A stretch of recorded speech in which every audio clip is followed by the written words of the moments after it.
Hi everyone, it's Mark from Eatsleepdrums here. A few days ago I released a little video demonstrating the brand new Drum Together trigger pack in the context of a mix, just so that you could hear what the pack sounded like, and I thought I would just fire up the actual project today and take a look at how some of the trigger presets work and show you some of the sounds that are available in the pack. So I'll play a brief clip of the track without any of the samples engaged, just so that you can hear what the original drum tracks sounded like.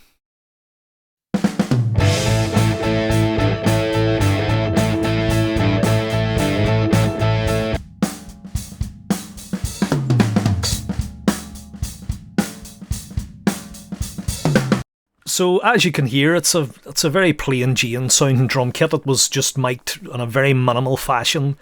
I believe it was Sennheiser E604s on the snare top and on the rack toms and floor tom, an Audix D6 in the kick drum, and a pair of Royer 121 ribbon mics on the overheads. Well, they were actually more like spot mics on the cymbals, just to cut down on some of the excess room spill. So I'll engage the trigger pack, the Drum Together trigger pack, and the presets that I have loaded are just the initial startup presets, so that you can hear what it sounds like straight out of the box. And as you can see, there's no other external processing or plugins engaged at all. I have a drum bus set up here, a parallel drum bus, for some extra compression using the Kush Audio UBK1 plugin, but it's currently muted. But I'll demonstrate what that sounds like later. But as it stands, here is just the sound of the trigger pack out of the box.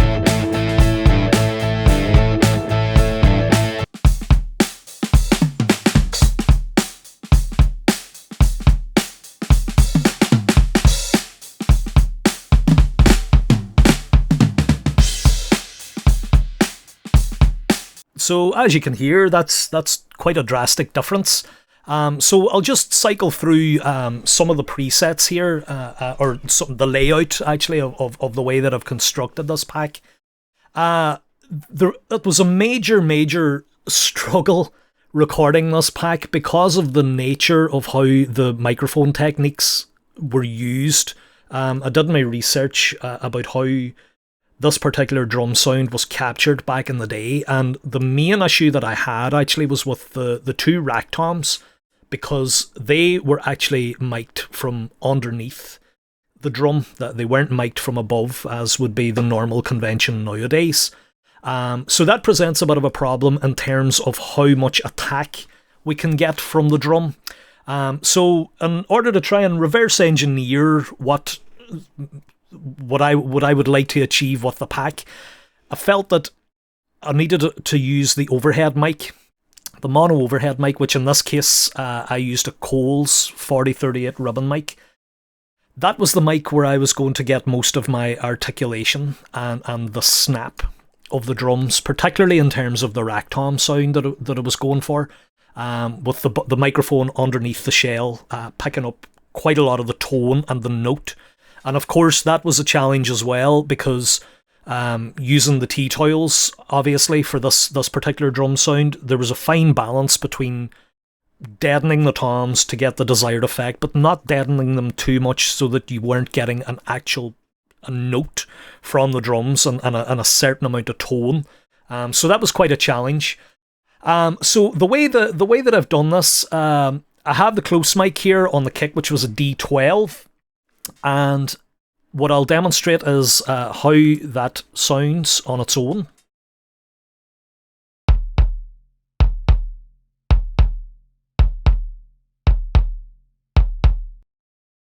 It's an absolutely beautiful sound, and as I say, the mono overhead mic is being used there to add some articulation and some brightness. So I'll gradually add that in at a higher level so that you can hear the difference that makes.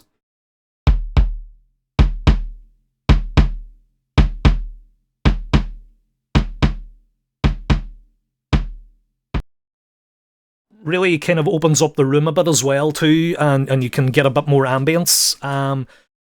I've also included some extra bleed channels here, which actually do make quite a difference to the sound. In this case, with the kick drum, the tom mics and the bleed that I was capturing through the tom mics make a really big difference to the bottom end. So what I'll do is I'll play the kick drum again, and I'll just gradually increase the amount of tom bleed, and just listen to the bottom end and how it starts to bloom. And it's a really, really nice sound. So here we go.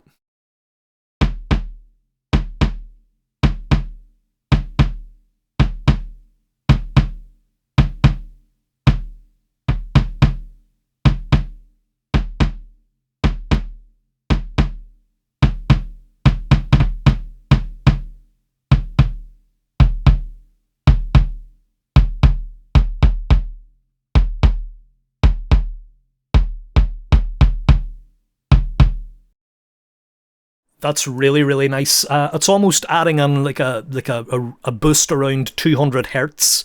It's just filling out that low mid area of the spectrum, and it's really, really nice. Ensures that your kick drum cuts through a bit more on smaller speakers, which is absolutely fantastic. Moving on to the snare drum, it's a similar setup here where I have a close mic on the snare, again mic'd from the bottom, and that's quite a bright and articulate sound. And in this case, the mono overhead is providing quite a nice bloom again in the low mids and adding a bit of heft and weight to the sound. So what I'll do again is I'll just exaggerate the close mic, and I'll gradually add in the overhead mic so that you can hear what that sounds like.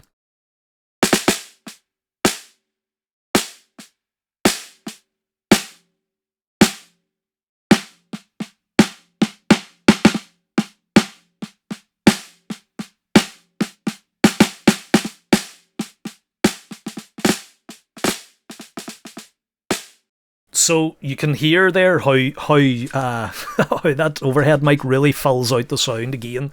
You're getting all the crispness and the articulation from the close mic on the bottom of the snare, and then just real nice chunky sound coming from the mono overhead. And again, I'll cycle through some of the bleed channels here, the kick and a summed channel of the toms, just so that you can hear what that's doing to the sound as well.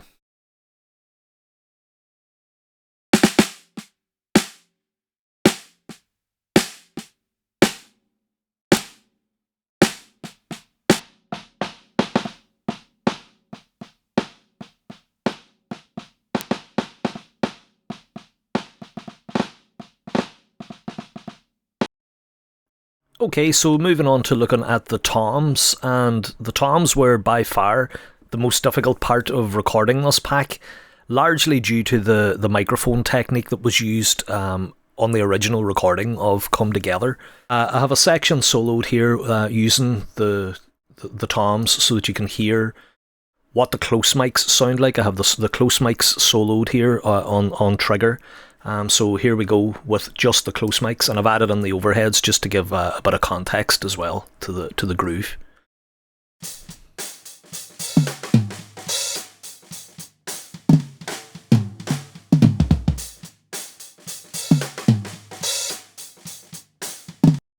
So as you can hear, it's quite a warm, woolly sound. What I'll do now is I will on-solo the close mics, and I'll just create a general blend so that you can hear again what the overhead mic is doing, and I'll play with some of the bleed channels as well too to see how that's impacting the overall tom sound.